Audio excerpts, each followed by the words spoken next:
আসসালামু আলাইকুম।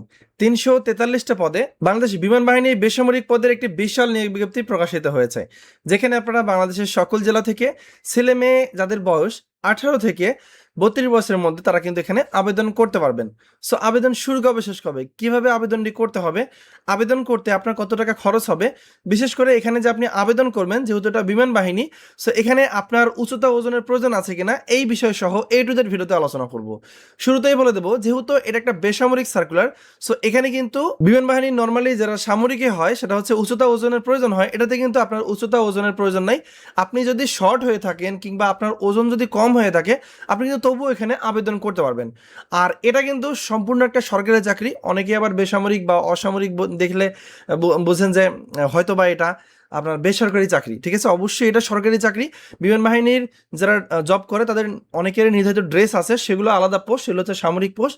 এবং যাদের এরকম আমার মতো সিভিল ড্রেস থাকে সেটা হচ্ছে বেসামরিক পোস্ট। সিভিল জবটা মূলত অফিসে হয়ে থাকে। সো আমরা সব কিছুই দেখবো এই ভিডিওতে, কী কী পদ আছে এবং আপনার কী কী যোগ্যতা প্রয়োজন হবে।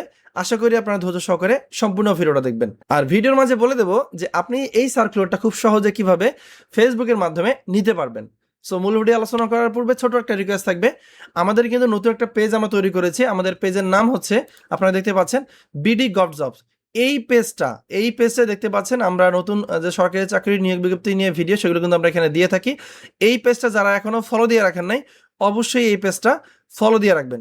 এখানে আমরা নিত্য নতুন সরকারি চাকরি নিয়ে আপডেট ভিডিওগুলো এখন থেকে দেবো এবং আমাদের নতুন পুরাতন পেজও দেবো, প্লাস এখানেও আমরা দিব।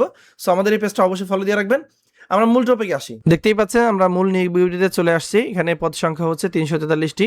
সো নিয়োগ বিজ্ঞপ্তি বিমান বাহিনী সদর দপ্তর। এখানে কিন্তু বেসামরিক পদের নিয়োগ বিজ্ঞপ্তি আগেই বলে দিয়েছি। সো আমি আলোচনা করব, যেহেতু এখানে ম্যাক্সিমাম পদ কিন্তু 16 থেকে 20তম গ্রেডের।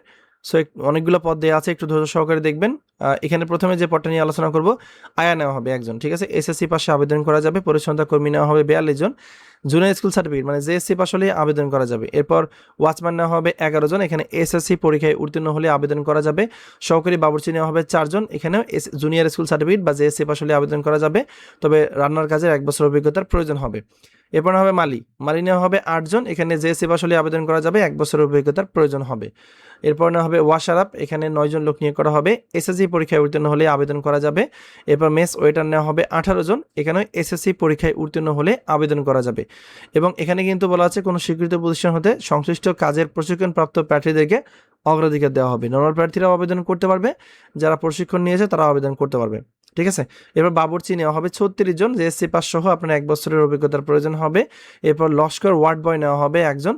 এসএসসি পরীক্ষায় উত্তীর্ণ হলেই আবেদন করা যাবে। তো এখানে যতটা দেখতে পেয়েছি সবগুলো পদে প্রায় 16 থেকে 20তম গ্রেড।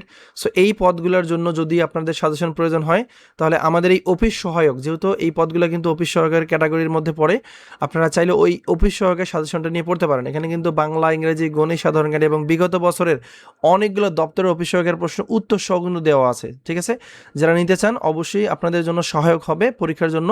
সো স্ক্রিনে দেওয়া হোয়াটসঅ্যাপ নম্বরে যোগাযোগ করে সাজেশনটি সংগ্রহ করতে পারেন। এরপর না হবে লস্কর অ্যান্টি ম্যালেরিয়া 4 জন। এখানে এসএসসি পরীক্ষায় উত্তীর্ণ হলেই আবেদন করা যাবে। এরপর লস্কর ফায়ার ফাইটার নেওয়া হবে। এখানে 2 জন লোক নিয়ে করা হবে। এসএসসি পরীক্ষায় উত্তীর্ণ হলেই আবেদন করা যাবে, তবে এখানে 3 মাসের ফায়ার ফাইটিং প্রশিক্ষণপ্রাপ্ত যারা থাকবেন তাদেরকে অগ্রাধিকার দেওয়া হবে। নর্মালি অবশ্যই আপনাকে এসএসসি পাস করতে হবে এবং আপনার শারীরিক যে গঠন সেটা ত্রুটিমুক্ত থাকতে হবে। যদি আপনার এক্সপিরিয়েন্স থাকে, মানে প্রশিক্ষণের এক্সপিরিয়েন্স থাকে, তাহলে আপনাকে অগ্রাধিকার দেওয়া হবে। না, প্রশিক্ষণ না থাকলেও আপনি আবেদন করতে পারবেন, এটা সমস্যা না। লস্কর বার্ড শুটার নেওয়া হবে একজন। এখানে এসএসসি পরীক্ষায় উত্তীর্ণ হলেই আবেদন করা যাবে। এরপর মেকানিক্যাল ট্রান্সপোর্ট গ্রিজার নেওয়া হবে 11 জন। এখানে এসএসসি পরীক্ষায় উত্তীর্ণ হলেই আবেদন করা যাবে। এরপর লস্কর এয়ারক্রাফট নেওয়া হবে 10 জন। এসএসসি পরীক্ষায় উত্তীর্ণ হলেই আবেদন করা যাবে। এরপর লস্কর নেওয়া হবে 21 জন। এখানে কোনো স্বীকৃত বোর্ড হতে এসএসসি পরীক্ষায় উত্তীর্ণ হলে আবেদন করা যাবে। অফিস সহায়ক নেওয়া হবে 7 জন। এসএসসি পরীক্ষায় উত্তীর্ণ হলেই আবেদন করা যাবে। বেলুন মেকার নেওয়া হবে 11 জন। এখানে বিজ্ঞান বিভাগ থেকে আপনাকে এসএসসি পরীক্ষায় উত্তীর্ণ হতে হবে। এরপর ট্রেডসম্যান নেওয়া হবে একজন। এখানে এসএসসি পরীক্ষায় উত্তীর্ণ হতে হবে এবং সংশ্লিষ্ট ক্ষেত্রে ন্যূনতম 1 বছরের মেয়াদের ট্রেড কোর্সে উত্তীর্ণ হতে হবে। এরপর নেওয়া হবে ট্রেসম্যান পেইন্টার। এখানে 5 জন লোক নিয়োগ করা হবে। এসএসসি পরীক্ষায় উত্তীর্ণ এবং সংশ্লিষ্ট ক্ষেত্রে অভিজ্ঞতার প্রয়োজন হবে। এরপর ট্রেসম্যান নেওয়া হবে কার্পেন্টার। এখানে 4 জন লোক নিয়োগ করা হবে। এসএসসি পরীক্ষায় উত্তীর্ণ সহ 1 বছর মেয়াদে ট্রেড কোর্সের সার্টিফিকেট থাকতে হবে। এরপর ট্রেসম্যান নেওয়া হবে মেটাল ওয়ার্কারের জন্য 3 জন। এখানে এসএসসি পরীক্ষায় উত্তীর্ণ সহ 1 বছর মেয়াদের ট্রেড কোর্সের সার্টিফিকেট থাকতে হবে। ট্রেডসম্যান নেওয়া হবে গ্রাউন্ড সিগন্যাল 5 জন, এখানে এসএসসি পরীক্ষা উত্তীর্ণ সহ সংশ্লিষ্ট ক্ষেত্রে অভিজ্ঞতার প্রয়োজন হবে। সো শুরুতে যে পদগুলো আমি দেখিয়েছি সেগুলোতে কিন্তু অভিজ্ঞতা নাই, বাট কিছু পদ আছে যেগুলোতে অভিজ্ঞতার প্রয়োজন হবে। আর হ্যাঁ, যারা আমাদের ইউটিউব চ্যানেলটা এখনো সাবস্ক্রাইব করেনি অবশ্যই আমাদের ইউটিউব চ্যানেলটি সাবস্ক্রাইব করে রাখবেন। এরপর না হবে ট্রেডসম্যান ওয়্যারলেস মেকানিক, এখানে 1 বছর মেয়াদি টিভি বা রেডিওর ট্রেড কোর্স সম্পন্ন হতে হবে এসএসসি পাস সহ। এরপর ট্রেডসম্যান না হবে মেকানিক্যাল ট্রান্সপোর্ট মেকানিক 4 জন, এখানে এসএসসি পরীক্ষা উত্তীর্ণ সহ জেনারেল মেকানিক্স বা মেশিনিস্ট ট্রেডে 1 বছর অভিজ্ঞতার প্রয়োজন হবে বা ট্রেড কোর্সের সার্টিফিকেট প্রয়োজন হবে। এরপর ট্রেডসম্যান না হবে ইলেকট্রিক মেকানিক, এখানে 7 জন লোক নিয়োগ করা হবে এসএসসি পরীক্ষা উত্তীর্ণ সহ সংশ্লিষ্ট ট্রেডে আপনাকে দেখতে পাচ্ছেন 1 বছর অভিজ্ঞতার প্রয়োজন হবে বা আপনার ট্রেড কোর্সের সার্টিফিকেট প্রয়োজন হবে। মিস্ত্রি ক্লাস 2 নেওয়া হবে বাইন্ডারের জন্য 3 জন লোক নিয়োগ করা হবে এসএসসি পরীক্ষা উত্তীর্ণ সহ সংশ্লিষ্ট ক্ষেত্রে আপনাকে অবশ্যই ট্রেড কোর্সধারী হতে হবে। এবার মিস্ত্রি ক্লাস 2 নেওয়া হবে 3 জন, এইচএসসি পাস হতে হবে এবং সংশ্লিষ্ট ট্রেডে উত্তীর্ণ হতে হবে। এবার মিস্ত্রি ক্লাস 2 মেটাল ওয়ার্কার নেওয়া হবে 3 জন, এখানে এইচএসসি পরীক্ষা উত্তীর্ণ সহ সংশ্লিষ্ট ট্রেডে আপনাকে উত্তীর্ণ হতে হবে। এবার মিস্ত্রি ক্লাস 2 ইনস্ট্রুমেন্ট মেকানিক, এখানে নেওয়া হবে 3 জন, এইচএসসি পাস হতে হবে এবং মেকানিক্স বা মেশিনিস্ট বা ইলেকট্রিক্যাল ট্রেডে কোর্সে উত্তীর্ণ হতে হবে। এবার হবে মিস্ত্রি ক্লাস 2, এখানেও 6 জন লোক নিয়োগ করা হবে এইচএসসি পাস সংশ্লিষ্ট ক্ষেত্রে আপনার ট্রেড কোর্সের সার্টিফিকেট থাকতে হবে। এরপর মিস্ত্রি ক্লাস 2 ইলেকট্রনিক মেকানিক নেওয়া হবে 3 জন, এখানে এইচএসসি পাস সহ সংশ্লিষ্ট ট্রেডে ট্রেড কোর্সের সার্টিফিকেট থাকতে হবে। এরপর মিস্ত্রি ক্লাস 2 জেনারেল মেকানিক নেওয়া হবে 4 জন, এখানেও এই সেম যোগ্যতা। এবার মিস্ত্রি ক্লাস 2 ক্ষেত্রেও একই যোগ্যতা, ঠিক আছে। এবার ফায়ার ফাইটার নেওয়া হবে 6 জন, এখানে এইচএসসি পরীক্ষায় উত্তীর্ণ হতে হবে এবং যে কোনো স্বীকৃত প্রতিষ্ঠান হতে 3 মাসের ফায়ার ফাইটিংয়ে প্রশিক্ষণপ্রাপ্ত হতে হবে এবং শারীরিক গঠন অবশ্যই ত্রুটিমুক্ত থাকতে হবে, ঠিক আছে, বা হতে হবে। এরপর ক্যাটারিং অ্যাসিস্ট্যান্ট নেওয়া হবে 1 জন, এখানে এইচএসসি পাস সহ ক্যাটারিংয়ের ট্রেড কোর্সে উত্তীর্ণ হতে হবে। এরপর স্টোরম্যান নেওয়া হবে 9,300 থেকে 22,690 টাকার আবেদনে 6 জন লোক নিয়োগ করা হবে এইচএসসি পাস সহ কম্পিউটার মুদ্রাক্ষরে প্রতি মিনিটে বাংলায় ও ইংরেজিতে যথাক্রমে 20 শব্দের গতি থাকতে হবে। অফিস সহকারী কাম কম্পিউটার মুদ্রাক্ষরিক 30 জন, এখানে এইচএসসি পরীক্ষায় উত্তীর্ণ সহ কম্পিউটার ব্যবহারের দক্ষতা থাকতে হবে। কম্পিউটার মুদ্রাক্ষরে প্রতি মিনিটে বাংলায় 20 ও ইংরেজিতে 20 শব্দের গতি টাইপিং স্পিড থাকতে হবে।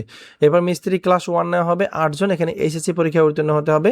এরপর মেকানিক্যাল ট্রান্সপোর্ট ড্রাইভার নেওয়া হবে 27 জন, এখানে এসএসসি পরীক্ষায় উত্তীর্ণ সহ বৈধ ড্রাইভিং লাইসেন্স থাকতে হবে। এরপর নকশাকারক গ্রেড 3 জন লোক নিয়োগ করা হবে, এখানে এসএসসি পরীক্ষায় উত্তীর্ণ সহ 2 বছরের ড্রাফটসম্যানশিপের ট্রেড কোর্সের সার্টিফিকেট থাকতে হবে। এরপর গবেষণা সহকারী নেওয়া হবে 2 জন, এখানে রসায়ন অথবা পদার্থবিজ্ঞান থেকে স্নাতক সম্মান বা সমমান ডিগ্রি অর্জন করতে হবে। কম্পিউটার এমএস অফিস সংক্রান্ত কাজ করার দক্ষতা থাকতে হবে। এরপর লাইব্রেরিয়ান নেওয়া হবে 1 জন, এখানে গ্রন্থাগার বিজ্ঞান থেকে ডিপ্লোমাধারী হতে হবে। এরপর নেওয়া হবে 60 মুদ্রাক্ষরে কম্পিউটার অপারেটর 3 জন, এইচএসসি পাস সহ কম্পিউটার ব্যবহারের দক্ষতা কম্পিউটার মুদ্রাক্ষরে বাংলায় 25 ও ইংরেজিতে 30 শব্দের গতি থাকতে হবে।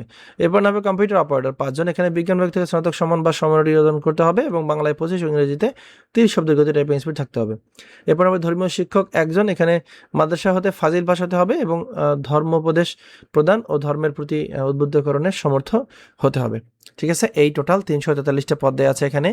আর এই প্রত্যেকটা পদের ক্ষেত্রে আপনারা বাংলাদেশের সকল জেলা থেকে নারী পুরুষ উভয় প্রার্থী যারা অষ্টম এসএসসি ও এইচএসসি পাস করেছেন তারা কিন্তু আবেদন করতে পারবেন। আর আবেদনটি করতে হবে তাদের যে ওয়েবসাইট দেওয়া আছে join-airforce-civ.baf.mil.bd, এই ওয়েবসাইটের মাধ্যমে আবেদন করতে হবে। আবেদন শুরু হবে 2 আগস্ট থেকে, ঠিক আছে। 2 আগস্ট থেকে আবেদন শুরু হবে, যা কিনা চলবে 22 আগস্ট পর্যন্ত। সো এখানে আপনারা সময় পাচ্ছেন মাত্র 20 দিন। আবেদন করার পর কিন্তু আপনাকে একটা আইডি এবং পাসওয়ার্ড দেওয়া হবে, অ্যাপ্লিকেশন আইডি ও পাসওয়ার্ড ভালো করে সংরক্ষণ করে রাখতে হবে। আর আবেদন করার সময় কিন্তু আপনাকে পরীক্ষার ফি টাকা জমা দিতে হবে। 1 নং পদের জন্য 150 টাকা, 2 হতে 20 নং পদের জন্য 100 টাকা এবং 21 হতে 45 নং পদের জন্য 50 টাকা এবং অনগ্রসর নাগরিকদের ক্ষেত্রে সকল পদের ক্ষেত্রে 50 টাকা প্রদান করতে হবে। এটা কিন্তু সবার জন্য নয়, যাদের ধরেন প্রতিবন্ধী কোটা আছে তাদের জন্য এটা। সো এখানে যে কথাটা উল্লেখ করা আছে এখানে কিন্তু একটা সার্ভিস চার্জ ধরবে। সো যেটা 100 টাকা দেওয়া আছে সেটা 102 টাকা 56 পয়সা এবং 50 টাকা যারা সেটা হচ্ছে 51 টাকা 28 পয়সা কাটবে। সো এই টাকাটা আপনারা কিন্তু খুব সহজে বিকাশের মাধ্যমে জমা করতে পারবেন। টেলিটকের মাধ্যমে জমা করা যাবে না, বিকাশের মাধ্যমে জমা করা যাবে। আর আবেদন করার সময় ছবি ও স্বাক্ষরের প্রয়োজন পড়বে। যদি কারো এই রকম সংক্রান্ত কোনো ভিডিও প্রয়োজন হয় তাহলে আমাকে কমেন্ট করে জানাবেন, আমি চেষ্টা করব পরবর্তীতে আলাদা করে একটা ভিডিও আপনাদের জন্য তৈরি করার। তো এখন আমি বলে দেবো, আপনি যদি এই সার্কেলটা পেতে চান তাহলে আপনাকে কি করতে হবে। প্রথমে যে কাজটা করবেন, আমি এই ভিডিওটা করার পর কিন্তু একটা ভিডিওর একটা অংশ আমাদের যে পেজ আমি আপনাদের দেখিয়েছি শুরুতে, এই দেখেন বিডি গভ জব, এই পেজে এসে কিন্তু আমি একটা ভিডিও পোস্ট করব। অবশ্যই যে পেজ থেকে আপনি আমাকে দেখছেন এই পেজে কিন্তু না, হ্যাঁ, আমাদের নতুন পেজে এসে, এটা হচ্ছে নতুন পেজ, এই পেজে এসে যে কোনো একটা ভিডিওর নিচে জাস্ট আপনারা কমেন্টে লিখবেন এয়ারফোর্স 2026। আমি আবারও বলে দিচ্ছি, যেমনটা স্ক্রিনে দেওয়া আছে এয়ারফোর্স 2026 লিখে জাস্ট কমেন্ট করার সাথে সাথে আপনার মেসেঞ্জারে কিন্তু আমার যে ফেসবুক পেজ আছে, নতুন যে পেজ, এই পেজ থেকে কিন্তু আপনাকে মেসেজ করা হবে, মেসেজ করে সার্কুলারটা আপনাকে দেওয়া হবে। সো এটা শুধুমাত্র আমাদের পেজে কমেন্ট করলে হবে, আমাদের আবার কেউ ইউটিউব চ্যানেলে গিয়ে কমেন্ট করবেন না। এটা লিখে, ঠিক আছে? সো আমি যেটা বলে দিলাম এটা লিখে জাস্ট কমেন্ট করবেন, ইনশাল্লাহ আপনার কাছে দ্রুত এই ফাইলটা চলে যাবে। তো বন্ধুরা, এই ছিল আজকের ভিডিও। ধন্যবাদ সবাইকে যারা সম্পূর্ণ ভিডিওটা দেখেছেন। সবাই ভালো থাকবেন, সুস্থ থাকবেন। আসসালামু আলাইকুম।